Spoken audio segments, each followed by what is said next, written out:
మంచిర్యాల జిల్లాలో వరద బాధితులకు అండగా నిలిచారు మంత్రి వివేక్ వెంకటస్వామి. మందమరి సెంచు కాలనీలో ముంపుకు గురైన కుటుంబాలకు నిత్యావసర సరుకులు అందజేశారు.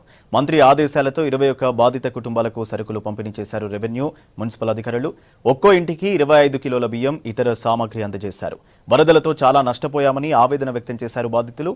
తమకు నిత్యావసర సరుకులు పంపిణీ చేయించిన మంత్రి వివేక్కి ధన్యవాదాలు తెలిపారు. కార్యక్రమంలో స్థానిక కాంగ్రెస్ నేతలు, మంత్రి వివేక్ అభిమానులు పాల్గొన్నారు.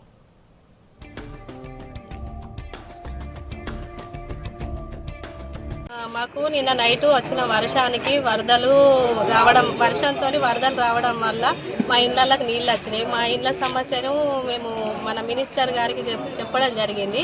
అయితే పొద్దుట మా ఏరియాకి వచ్చి మా ఏరియానంతా పరిశీలించి మాకు ఎలాంటి సమస్య ఉన్నదనేది దాని గురించి తెలుసుకొని మా సమస్యను పరిష్కరించడం జరిగింది. అయితే నైట్ వచ్చిన వర్షానికి మా నిత్యావసర సరుకులన్నీ తడిచి పాడైపోయినాయి. అది చెప్పడంతో మాకు నెలకు సరిపడా సామాను ఇప్పించడం జరిగింది. రాత్రి ఏదైతే అకాల వర్షానికి మందమరిలోని వార్డు నంబర్ 19లో సతలాపూర్ ఏరియాలో దాదాపు ఒక 21 ఇళ్లలో నీళ్ళు వచ్చేస్తని చెప్పేసి గుర్తించడం జరిగింది.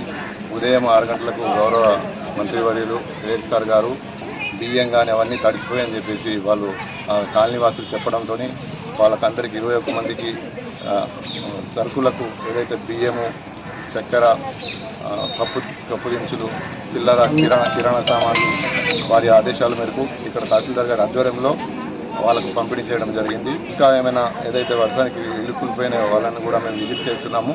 ఇంకేమైనా ఉంటే గుర్తించి వాళ్ళకు కూడా న్యాయం చేసేటట్లు గౌరవ మంత్రి గారి ఆదేశాల మేరకు